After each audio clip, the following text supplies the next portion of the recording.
Canadian Paralympic Committee is committed to making all kids have the opportunity to enjoy physical literacy.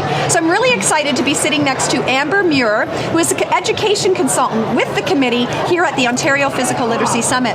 Welcome, Amber. Hi, how are you? I'm great, thank you. Thanks for joining us. Of course. So when we're talking about the Paralympic Committee and a mandate that you currently have is a phenomenal resource that's being made available here and to everyone at home. Tell us about this resource. Yeah, so about 3 years ago, the Canadian Paralympic Committee and Physical and Health Education Canada partnered to create a resource that was focused around parasport, but really around physical literacy, fundamental movement skills, and getting all kids active. So not just kids that are able-bodied, but also children with physical disabilities, and making sure that they are included in the same activities with the same peers in their class, and making sure that everyone is active together. Fantastic. So now, just recently, you launched a resource.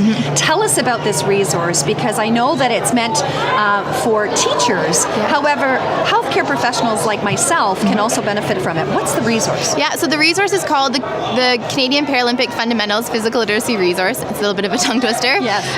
But it's based off 4 parasports, and it has been designed, the parasports are bocce, goalball, athletics, and sitting volleyball. It's based on using the principles of those sports, but making sure it meets the curricula across Canada. So each provincial curricula, all the expectations and outcomes have been met through this resource.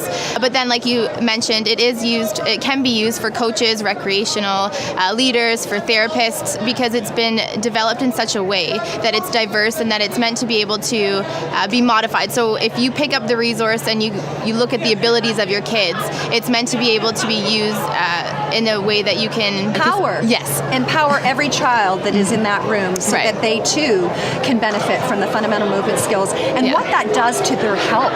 Yes, exactly. So we're looking to build children who are physically active for their entire lives. So we're trying to build behaviors in children as they're younger so that they can continue these behaviors as they grow up into adulthood. Absolutely. Being active for life, we know, is so important, not just for our health, but also for our mental health, our physical health and our mental health. Being active for life is such an important aspect of what this summit is about, and certainly what your message is with the Paralympic Committee. Yeah.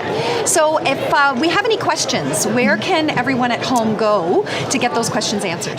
You can go to the website. It's education.paralympic.ca, and on the website you'll be able to register. The resource is free. You can log in. It's for grades 2 to 6. So there's 2 different resources. One's for the primary grades, grades 2 and 3, and then one for grades 4, 5, and 6. And the reason we split them up that way is for the developmental appropriateness, to make sure that it meets the needs of the kids at those age. Absolutely. And on the website there's an interactive introduction, so you'll be able to see pictures, videos of athletes using or playing the different sports, and then you'll also be able to download each of the actual lesson plans.